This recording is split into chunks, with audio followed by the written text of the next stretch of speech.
Hey, what's up everybody? Welcome to join CGTN's Live in Macao. I'm Jingjing. 20 years ago in 1999, Macao finished its over 400 years of colonization and was returned to China. In the past 20 years, the economy in Macao developed so much. Everybody is living a happy life here. So in just a few days, on December the 20th, there will be a big ceremony to commemorate this day, the big anniversary. And a lot of people will come here to join this ceremony as well. But before that, don't you want to know more about the history about Macao? And where's the best place to know a place, to know the history and the culture about a place? Of course, it's the museum. And that is the place I'm standing in right now, the Museum of Macao. And you know what? Today is Monday. Actually, the museum is closed today. But I got a privileged tour opportunity to show you this exclusive tour of Macao Museum. This museum is quite close to the famous St. Paul's Ruin. So if you're going to visit Macau, you're definitely going to go to St. Paul's Ruin, of course. And it's just right above the mountain. So if you come here, you definitely should come to the Museum of Macao. And now I'm entering the museum. What I really want to show you the first is here. This is called the Corridor of Time. You see there are two glasses exhibitions on my right side and also my left side, because they're trying to make a comparison of the Western culture and Eastern culture. For example, here, let me show you. You see this sculpture. This is, if you know something about Chinese culture, you probably already recognize this Terracotta Warrior. This is from the East. But over here on this side, we got another sculpture. It's called Lusitano Warrior from Portugal. So basically, these two sculptures on this side shows us what they're trying to introduce to us, the comparison of the Western culture and Eastern culture. What are they going to tell me first?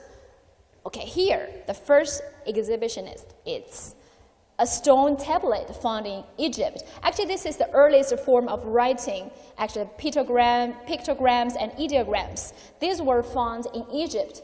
And when they were found in Egypt, during the same time, China found its oracle bone scripts and bronze. And over here, they're talking about the philosophy.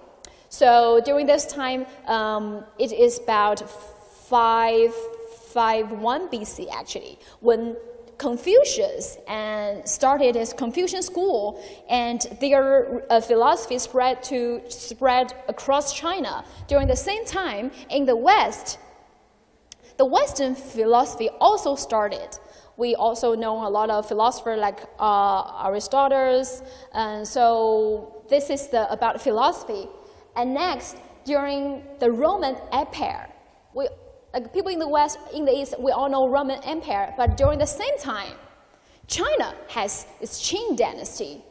So we probably all know each other's, our own culture. Like as a Chinese, I know the development of my own culture, and people in the West also know the development of their own culture, but I probably never thought about in the same time and the same space what was happening. In Ching Dynasty, when the first emperor unified all China, it's also the time that the Roman Empire started. And when Christianity started dominate the West, during the same time, the Taoism and Buddhism, well, Taoism was the indigenous religion in China, actually. But after that, after Tang Dynasty, Buddhism and other culture, Islam also spread across China. This is about the philosophy, about the religion, but over here we have something more. This is about architectures and science. And they are showing us this typical Chinese structure, and we have some scientific machines over here, and they are trying to make a comparison. For example, in the West, the churches, cathedrals, and architectures all look like this. A little bit different, a little bit similar, but we can see this difference between East and West. And also here, finally, we are talking about when the East and West started to communicate. It started with trade. And when the Marco Polo brothers started their tour in China, they used this kind of design of ships. And over here, when Chinese ship, the sails look very different. We all use ships to start trade, to start business with each other, but we look like we got our own designs. This is the kind of ship that used by Zheng He, who also is kind of the pioneer that sent Chinese to start to do business with the West. And we are talking about the maritime, Silk Road, the business. And over here in this museum, we have another area that show us more about the trade. For example, here. Can you see a map over here? This is a map. And if I click this button, something is happening? Yeah, do you see the red dots? The red dots are showing us the routes that Portuguese explored in the ancient times. Actually, this is a reversed routes. It started with Macao, but actually it started from Lisbon in Portugal, and they went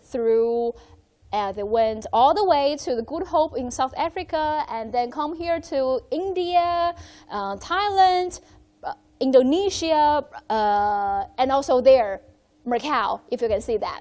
This is the routes that Portuguese started their trade and connected the world. And in this hall, they're trying to show us the kind of the business they used to do in the ancient times.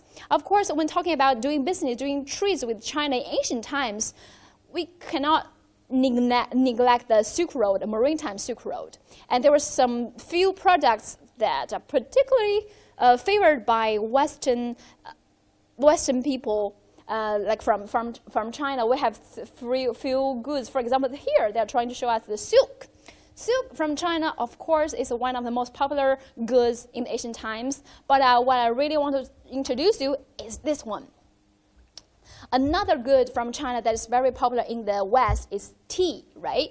But in English language, there were two words refers to tea. One is tea, as we know. The other word is cha.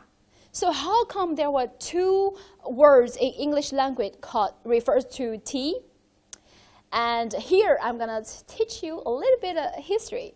The origins of the pronunciations of tea. Actually, tea and cha both originated from Chinese dialect. Do you know that? And they are trying to show us here. Here's a map. So those countries who refer tea as cha, they learned that term from Cantonese. In Cantonese, the dialect tea was pronounced as cha. So those countries who started doing business with China from Guangdong, for example, the countries like Portugal, India, Japan, Russia, Thailand, who arrived at the Guangdong first, they got tea from Guangdong, so they called tea as cha. But for those who arrived at Fujian first, for example, the countries like Holland, Britain, France, Germany, they started to do business with Fujian. But in Fujian dialect, the Fukienese, the tea was pronounced as day. So that's how they translate tea as tea. They come from Fujian dialect, day. So actually, no matter it's cha or tea, they all originated from Chinese dialect, the Cantonese and Fukienese. So in case you can't figure that out, I will repeat that again. Cha is from Cantonese, and tea is from Fukienese. So here's a little bit of history about tea. And besides silk, besides tea, there's another product from China that's very popular in the West, and that's the name of our country, right? China. China is known for China in the ancient time. But we have this kind of China. We call it export porcelain. These products, you couldn't find them in Chinese market because those products aim to be exported to other countries. And you see some designs that you would never find in Chinese Chinas. because they got some religious paintings.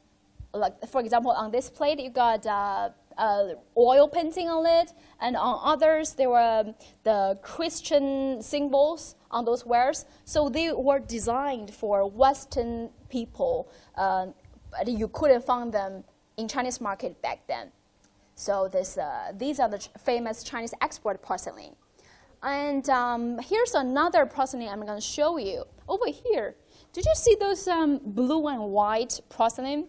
Now we just call them blue and white porcelain, and the Chinese call it 青花瓷, basically means blue and white porcelain. But in the ancient times, the name for this kind of porcelain is called Karak porcelain. Why is that? This museum also tells you this part about of the history. In the ancient time, the ship who took all these kind of porcelain to the west is called Karak. So in the Europe back then, during the 16th century, people start to call this kind of chinas with the name of the ship, Karak. But now, you need to know this is called blue and white, 青花瓷 in Chinese. So this is about the treat. This is about the products that we did in the ancient times, because Macao was an important harbor to do trade between the west and east. So this is the business, and what's the citizens' life like in Macao back then? And now we gotta move to another part, a second floor of the Macao Museum. And here we gonna get a glimpse into the locals' life. And for example, over here, do you see this shrine? This is the shrine for the local god of land. Actually, this local god of land came from Taoism. The indigenous religion in Macao is Taoism. So they believe this god of land will protect their house from disasters, for example, like fire or floods. So even nowadays, you still can see those shrines on all the stores on families. And if you can look inside those houses, you can get a glimpse of locals' fishermen's life back then. This is the inside, but what I really want to show you, something interesting, is over here. Hi, I'm here. You see, I'm going to show you the number plate of this house. Do you see this number 7? Number 7 over here. And do you see there's a little symbol on the right side of the letter P? That letter is a Chinese word. It's called, it's Jing, means well. So if you see this symbol on the plate of any houses, that means this house has a well in their yard. But why are they trying so hard to tell everyone we have a well in our yard? You see the sign, you see there's a well. Why are they trying to tell everybody we have a well in our yard? Because back then, all the houses were built with wood. So wood was very easy to catch on fire.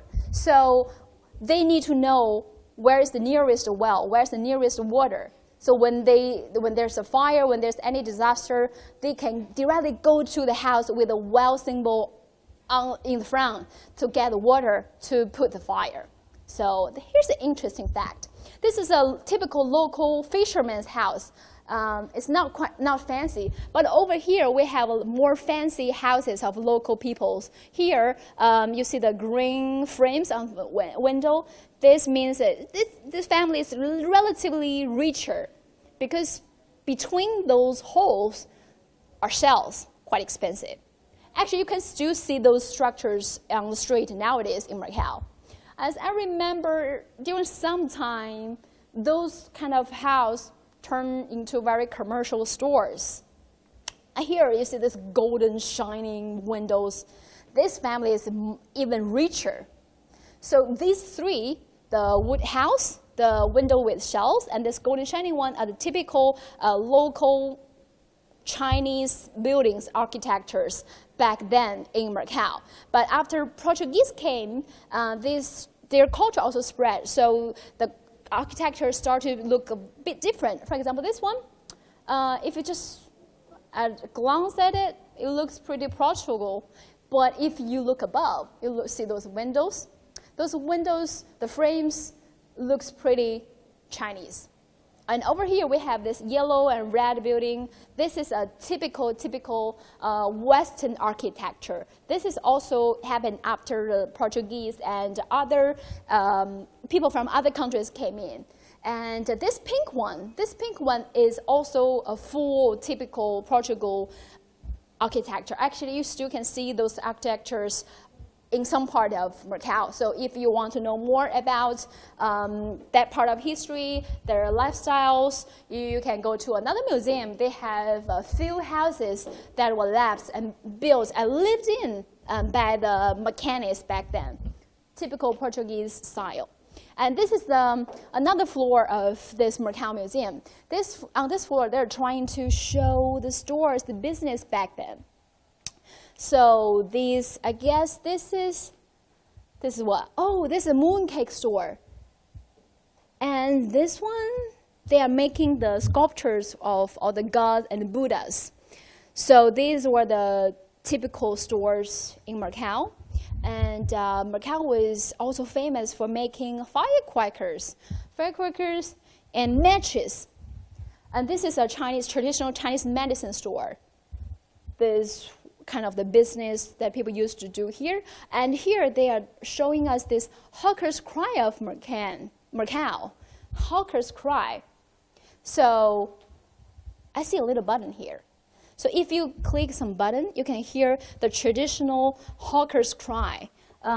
This is called Tim Tim.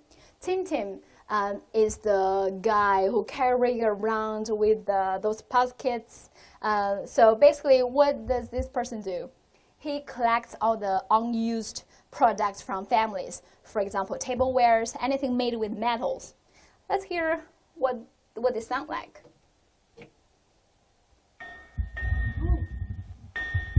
Do you hear that? Do you hear that?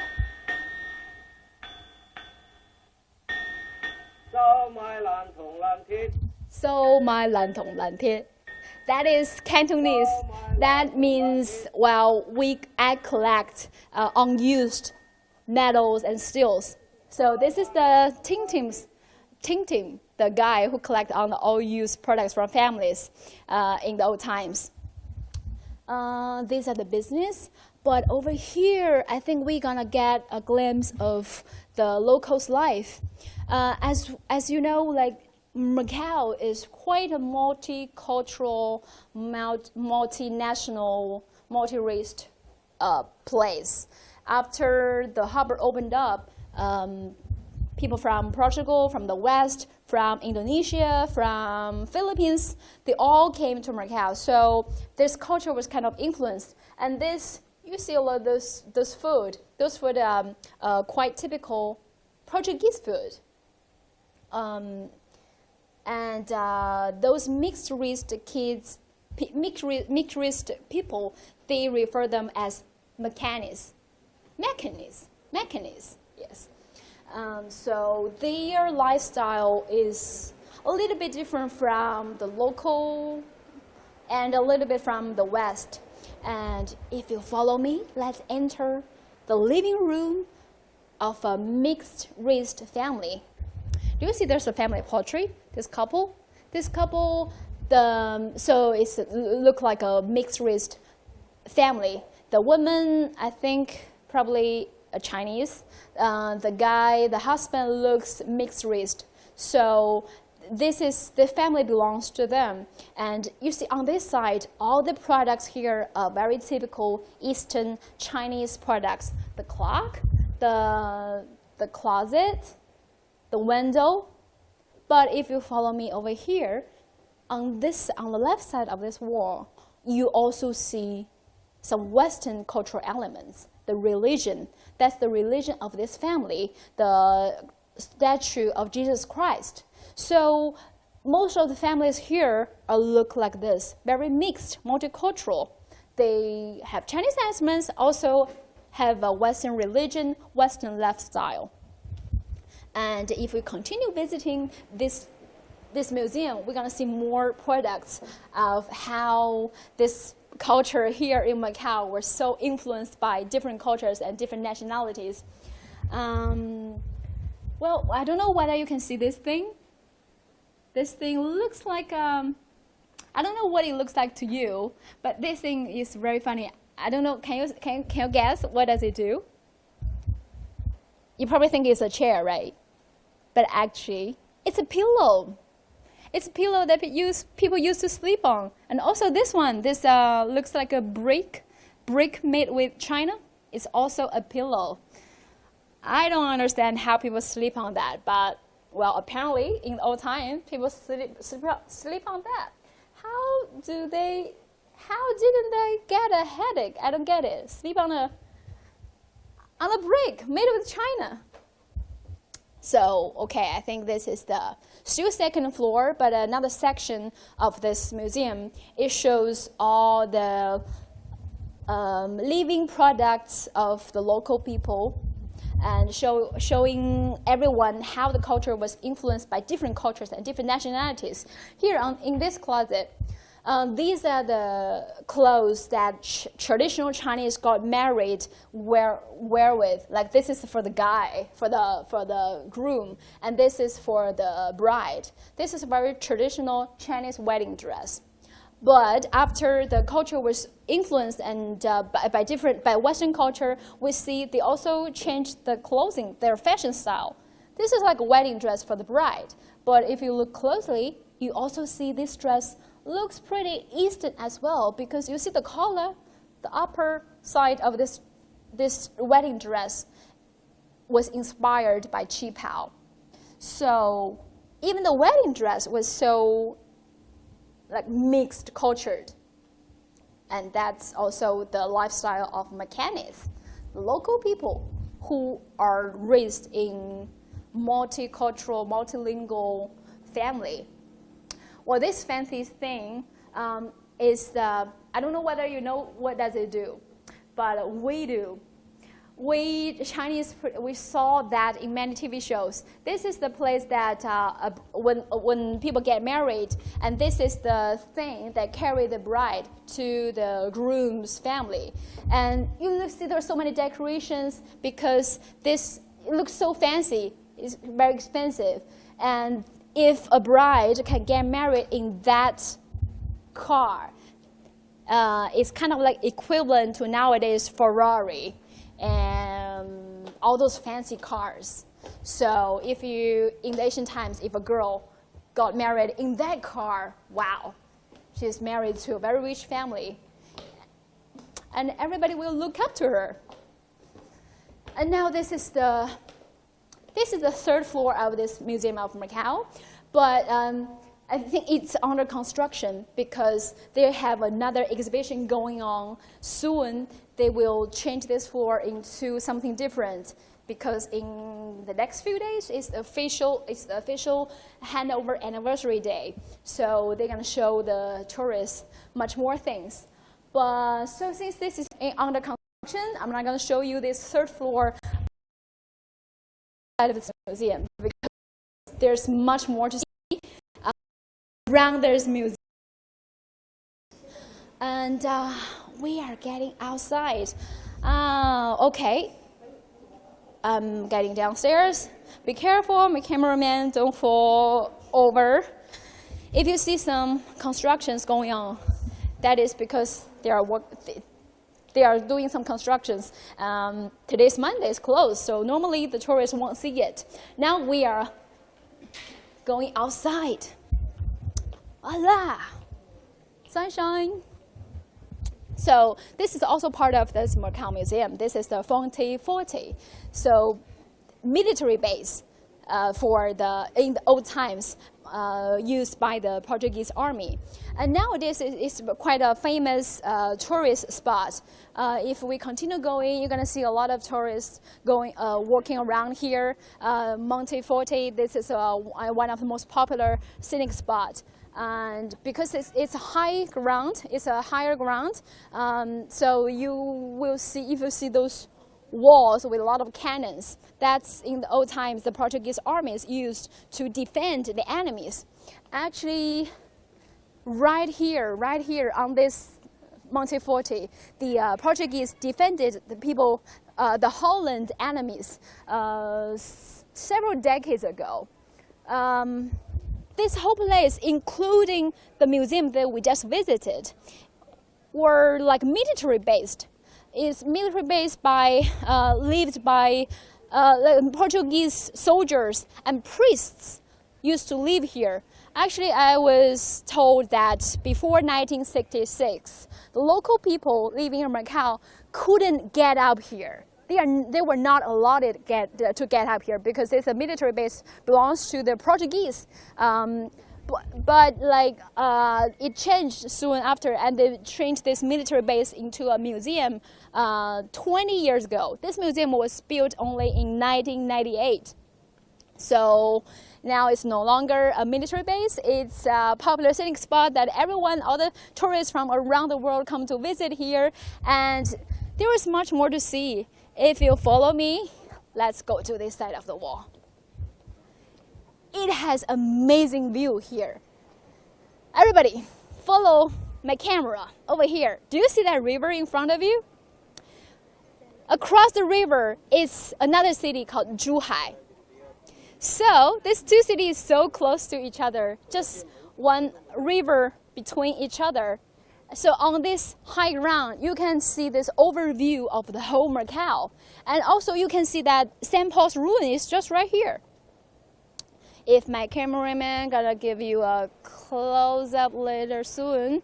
I don't know whether I can see it, but behind that tree, there's a St. Paul's ruin. So it's just that close. It's so that close. If you're gonna go to St. Paul's ruin, you're definitely gonna come up here to come to this Monte Fortress, and also the Museum of Macau. Okay.